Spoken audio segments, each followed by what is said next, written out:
Thailand एक ऐसा destination जिसको दुनिया भर में नाइट लाइफ और पार्टीज के लिए जाना जाता है। लेकिन honestly Thailand is so much more than just night life. यहाँ आपको bread taking beaches, vibrant night life, amazing shopping और डिलीशियस फूड तो मिलेगा ही, लेकिन साथ ही थाईलैंड का एक rich culture, beautiful temples, spirituality और हिस्ट्री भी है। बैंकॉक के ग्रैंड टेम्पल से लेकर पीसफुल स्पिरिचुअल एक्सपीरियंसेस तक, और पटाया के बीचेस से लेकर लोकल मार्केट्स और स्ट्रीट फूड तक, थाईलैंड में एक्सप्लोर करने के लिए बहुत कुछ है। थाईलैंड एक बजट फ्रेंडली और हैपनिंग कंट्री है, और शायद इसी वजह से आज भी बहुत सारे इंडियन ट्रैवलर्स के लिए इंटरनेशनल ट्रिप की फर्स्ट चॉइस बना हुआ है। ये है थाईलैंड, जहां बीचेस से लेकर टेम्पल्स तक, नाइट लाइफ से लेकर स्पिरिचुअलिटी तक, हर ट्रैवलर के लिए कुछ ना कुछ है। Hey guys, welcome back to our channel. तो आज हम आपको लेके चलने वाले हैं थाईलैंड की एक 4 नाइट 5 डेज आइटिनरी पर, जिसमें हम एक्सप्लोर करेंगे बैंकॉक और पटाया। तो अगर आप भी थाईलैंड जाने का प्लान कर रहे हो तो ये वीडियो आपके लिए एक गाइड जैसा होने वाला है। तो इस वीडियो में हम स्टेप बाय स्टेप कवर करेंगे इंडिया से बैंकॉक की फ्लाइट्स, वीजा रिक्वायरमेंट्स, थाईलैंड का digital arrival card, SIM card और मनी एक्सचेंज, बैंकॉक और पटाया में कहाँ स्टे करें, लोकल ट्रांसपोर्टेशन, फूड ऑप्शंस और सबसे इम्पोर्टेंट बात 4 नाइट 5 डेज का कितना बजट होने वाला है। तो अगर आप भी थाईलैंड को अपनी नेक्स्ट इंटरनेशनल ट्रिप बनाने का प्लान कर रहे हो तो इस वीडियो को एंड तक जरूर देखिए, क्योंकि हम इसमें अपनी कंप्लीट आइटिनरी भी शेयर करने वाले हैं। तो चलिए शुरू करते हैं। सबसे पहले फ्लाइट्स के बारे में। इंडिया से बैंकॉक के लिए मेजर इंडियन सिटी से डायरेक्ट फ्लाइट्स मिल जाती है। रिटर्न फ्लाइट्स का बजट जनरली अराउंड 20,000 पर पर्सन के आसपास हो सकता है, बट ऑब्वियसली ये कम्प्लीटली डिपेंड करता है कि आप कितना एडवांस में बुकिंग कर रहे हो, किस एयरलाइन से जा रहे हो और ट्रैवल डेट्स क्या है। अगर आप पीक सीजन या लास्ट मिनट बुकिंग करोगे तो प्राइस कंसिडरेबली इंक्रीज हो सकता है। सो मेरी एडवाइस होगी फ्लाइट्स थोड़ा अर्ली बुक करो, स्पेशली अगर आपकी डेट्स फिक्स्ड है। तो अब बात करते हैं वीजा के बारे में। थाईलैंड इंडियन पासपोर्ट होल्डर्स को 60 डेज का वीजा एग्जेम्पशन प्रोवाइड करता है। That means the visa is free for Indians. But आपको थाईलैंड का डिजिटल अराइवल कार्ड सबमिट करना होगा, दैट इज मैंडेटरी। और ये आपको अपने अराइवल से 3 दिन पहले सबमिट करना होता है। ये आपको थाईलैंड के इमिग्रेशन वेबसाइट, ऑफिशियल वेबसाइट से ही सबमिट करना। ये लिंक आपको मैं डिस्क्रिप्शन बॉक्स में पेस्ट कर दूंगी। और ये आपको कम्प्लीटली फ्री ऑफ चार्ज है। तो टीडैक फिल करने के लिए सबसे पहले आ जाओ टीडैक के ऑफिशियल वेबसाइट पर और सिलेक्ट कर लेना अराइवल कार्ड। तो फर्स्ट पेज पे आपको डिटेल्स डालने पड़ेंगे, जो भी आपके पासपोर्ट में है वही डिटेल्स डालना। आपका पूरा नाम, पासपोर्ट नंबर और नेशनलिटी। मेक श्योर जो डिटेल्स पासपोर्ट में है उसी हिसाब से आप डालो। यहाँ आपका date of birth,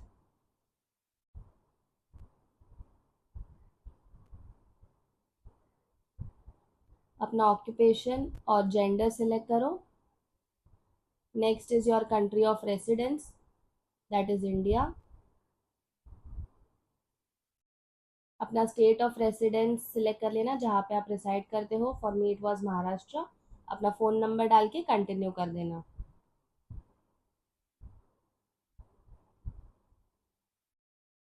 next is your date of arrival. आप देख सकते हो सिर्फ 3 दिन के डेट्स अवेलेबल है। दैट मीन्स आप टीडैक सिर्फ 3 दिन अपने अराइवल के पहले ही निकाल सकते हो। तो अपने हिसाब से डेट सिलेक्ट कर लेना जब भी आप अराइवल करने वाले हो। द कंट्री और territory where you have boarded, जहाँ से आपकी फ्लाइट है, that means obviously India. Purpose of travel is बहुत सारे ऑप्शंस है अपने पास, but holiday. Mode of travel would be air and mode of transport would be a commercial flight. और अपने फ्लाइट की details, that is the flight number डाल देना। डिपार्चर डेट, जब भी आप डिपार्चर का दिन है आपका, वो आप सिलेक्ट कर लेना। Mode of travel is air again,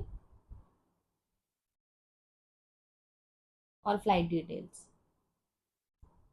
type of accommodation में आप बहुत सारे ऑप्शंस देख पाओगे यहाँ पे। तो जो भी आपने बुक किया है उस हिसाब से आप सिलेक्ट कर लेना। For us it was a hotel. अब अपना होटल कौन से प्रोविंस में है वो सिलेक्ट कर लेना, इधर आपने बैंकॉक में बुक किया या फिर पटाया में। डिस्ट्रिक्ट सिलेक्ट कर लेना। डिस्ट्रिक्ट और सब डिस्ट्रिक्ट सिलेक्ट करना मैंडेटरी नहीं है वैसे, बट आप अगर करोगे तो बेस्ट रहेगा।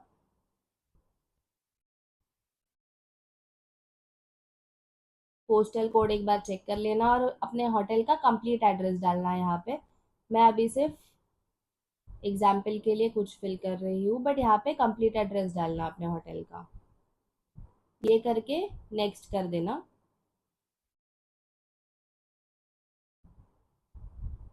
यहाँ पे हेल्थ डिक्लेरेशन है जहाँ पे आपको डालना होगा कि आप 2 वीक्स पहले कहाँ रिसाइड कर रहे थे, दैट इज इंडिया। अगर आपको एडिशनल ट्रैवलर्स ऐड करने हैं जो आपके साथ ट्रैवल कर रहे हैं तो आप यहाँ से ऐड कर सकते हो। एक बार अपना डिटेल्स प्रीव्यू कर लेना, सारा डिटेल्स, अपना पासपोर्ट नंबर, नेम और अपना hotel details, date of arrival वगैरह सब चेक करके अपना ईमेल आईडी यहाँ पे डाल देना और टर्म्स एंड कंडीशंस एक्सेप्ट कर लेना। और ये करने के बाद आप सबमिट कर सकते हो। तो जो भी आपने ईमेल आईडी यहाँ पे मेंशन किया है उसी ईमेल आईडी पे आपको अपना टीडैक आ जाएगा। तो अब बात करेंगे सिम कार्ड ऑप्शंस के बारे में। तो थाईलैंड पहुंचते ही आपके पास तीन ऑप्शंस रहेंगे। तो option number one would be, पहले कोई भी 7-Eleven स्टोर में जाके एक लोकल सिम ले लो। तो हम लोग को अप्रोक्सीमेटली 800 रुपीज में लोकल सिम कार्ड मिल गया था, but that obviously depends upon the plan you select. The second option would be, आप इंडिया से ही ई सिम ले सकते हो, लाइक द मैट्रिक सेल्यूलर जैसे प्रोवाइडर्स ई सिम प्रोवाइड करते हैं, that also works excellent in Thailand. The third option would be, आप अपने एग्जिस्टिंग नंबर पे ही इंटरनेशनल रोमिंग पैक एक्टिवेट कर सकते हो। ये सबसे कन्वीनियंट पड़ता है क्योंकि आपको अपना नंबर चेंज नहीं करना पड़ता इसमें, बट ये लोकल सिम और ई सिम के कंपैरिजन में काफी एक्सपेंसिव पड़ सकता है। हमने पर्सनली वीआई का इंटरनेशनल रोमिंग पैक लिया था, but that works amazing in Thailand. तो अब बात करेंगे करेंसी के बारे में। थाईलैंड में कैश बहुत इंपॉर्टेंट है।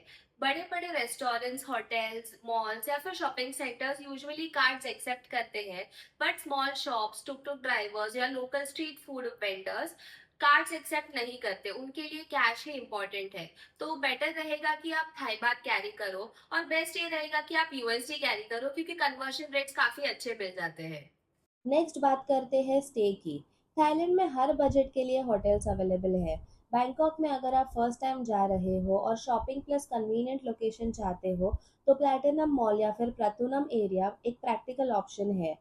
और पटाया में पटाया बीच के अराउंड स्टे करना कन्वीनियंट है बिकॉज काफ़ी रेस्टोरेंट्स, शॉप्स, नाइट लाइफ और अट्रैक्शंस इजीली एक्सेसिबल है। Decent hotels approximately 2000 to 4000 rupees per night के रेंज में मिल सकते हैं, बट अगेन सीजन, लोकेशन और होटल कैटेगरी के अराउंड प्राइसेस चेंज होंगे। तो अब बात करते हैं लोकल ट्रांसपोर्टेशन की। थाईलैंड में आपको काफ़ी ऑप्शंस मिलेंगे। टुक टुक, टू व्हीलर्स, ग्रैब, बस, बैंकॉक में मेट्रो, बीटीएस या एमआरटी। बैंकॉक में पब्लिक ट्रांसपोर्ट काफ़ी कन्वीनियंट है, स्पेशली बीटीएस और एमआरटी।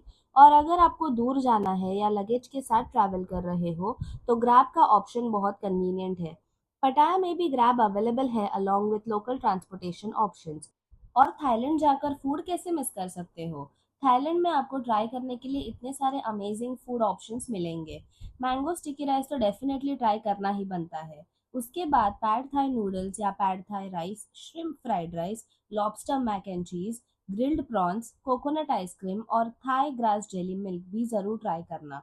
और ऑब्वियसली थाईलैंड का स्ट्रीट फूड सीन बहुत ही अमेजिंग है, तो लोकल मार्केट्स में एक्सप्लोर करना मत भूलना। तो अब चलते हैं हमारी डे वाइज आइटनरी पर। तो डे वन पर हम बैंकॉक एयरपोर्ट पहुंचे और वहां से डायरेक्टली पटाया के लिए निकल गए। अगर आपकी फ़्लाइट थोड़ी अर्ली है और आपके पास टाइम है तो पटाया जाते हुए कुछ प्लेसेस कवर कर सकते हो, जैसे कि रिक्लाइनिंग बुद्धा और जेम्स गैलरी। उसके बाद पटाया होटल पहुंचकर चेक इन करो, थोड़ा फ्रेशन अप और रेस्ट करो। इवनिंग में आप पटाया की लोकल साइट सीइंग कर सकते हो। इसमें आप वाट फ्राई आए, बुद्धा माउंटेन, खाउची चान और सैंक्चुरी ऑफ ट्रूथ कवर कर सकते हो। और डे को एंड करो पटाया के लोकल फूड, नाइट मार्केट और फेमस वॉकिंग स्ट्रीट के साथ। डे टू की शुरुआत हम early morning coral island tour के साथ करेंगे। कोरल आइलैंड एक half day to full day experience हो सकता है depending on the package and water activities. Lunch के बाद आप पटाया वापस आ जाओगे। उसके बाद होटल पर थोड़ा फ्रेशन अप करके अगर आपके पास एनर्जी और टाइम हो तो टाइगर पार्क पटाया विजिट कर सकते हो। यहाँ आप डिफरेंट साइज के टाइगर्स के साथ एक्सपीरियंस बुक करो। और अगर आप मेरा सजेशन मानो तो सिर्फ बिग टाइगर एक्सपीरियंस के लिए मत जाना, स्मॉल टाइगर कब एक्सपीरियंस भी कंसिडर करना। कोरल आइलैंड के बाद अगर आपको थोड़ा रिलैक्स्ड इवनिंग चाहिए तो टाइगर पार्क को डे 1 पर भी शिफ्ट कर सकते हो। डे 3 पर पटाया होटल से चेकआउट करके बैंकॉक के लिए प्रोसीड करो। बैंकॉक पहुंचकर होटल में चेक इन करो और थोड़ा फ्रेशन अप करने के बाद शॉपिंग और लोकल साइटसीइंग के लिए निकल जाओ। आप platinum mall, Asiatic the river front और आइकॉन सियाम एक्सप्लोर कर सकते हो।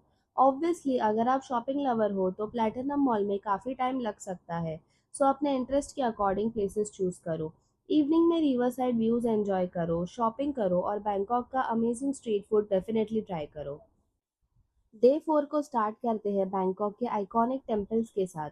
सुबह सुबह वत अरुण और ग्रैंड पैलेस एक्सप्लोर करो। उसके बाद आपके पास दो ऑप्शंस हैं। अगर आप कल्चर और हिस्ट्री एक्सप्लोर करना पसंद करते हो तो लुम्पिनी पार्क जाओ, और अगर आप शॉपिंग करना चाहते हो तो एमबीके सेंटर एक्सप्लोर कर सकते हो।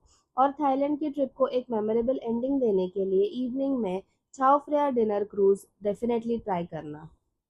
और फाइनली आ गया डे 5। होटल से चेकआउट करो और अपनी फ्लाइट टाइमिंग के अकॉर्डिंग एयरपोर्ट के लिए प्रोसीड करो। और ऑनेस्टली बैंकॉक और पटाया में एक्सप्लोर करने के लिए इतना कुछ है कि 5 दिन डेफिनेटली इनफ नहीं है। हमने इस आइटिनरी में मेजर अट्रैक्शंस कवर करने की कोशिश की है, लेकिन अगर आपके पास एक्स्ट्रा टाइम है तो थाईलैंड में एक्सप्लोर करने के लिए प्लेसेस की कमी बिल्कुल भी नहीं है। अब बात करते हैं बजट की। फ्लाइट्स अराउंड 20,000 पर person, hotels around 4,000 to 8,000 rupees पर person, food around 4,000 to 6,000 rupees और transport 3,000 to 5,000 rupees. Sightseeing और एक्टिविटीज के लिए अप्रोक्सीमेटली 6,000 to 10,000 का बजट रख सकते हो। तो ओवरऑल ये 4 नाइट 5 डेज बैंकॉक पटाया ट्रिप अप्रोक्सीमेटली आपको 38,000 to 50,000 INR पर पर्सन में हो सकता है, excluding shopping and personal expenses.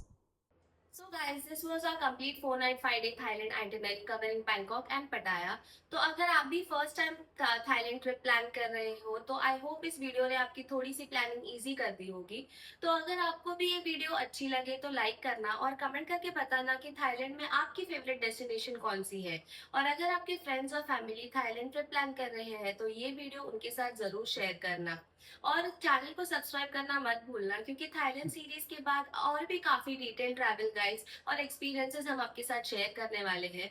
तो till then keep exploring, keep travelling and will see you in the next one. Bye bye.